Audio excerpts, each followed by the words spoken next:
కోనసీమ తిరుమల వాడపల్లి వెంకటేశ్వర స్వామి వారి 13వ వార్షికోత్సవ బ్రహ్మోత్సవాలలో భాగంగా 8వ రోజు స్వామివారు ఉదయం ఉభయ దేవేరులతో కలిసి కల్పవృక్ష వాహనంపై, రాత్రి కల్కి అవతారంలో అశ్వవాహనంపై ఊరేగారు.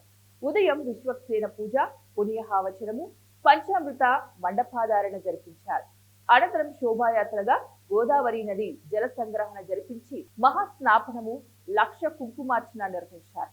అనంతరం ప్రధాన హోమములు, దిగ్వేవత బలిహారణ, నీరాజన మంత్రపుష్పములు, తీర్థ ప్రసాద వితరణ జరిపారు.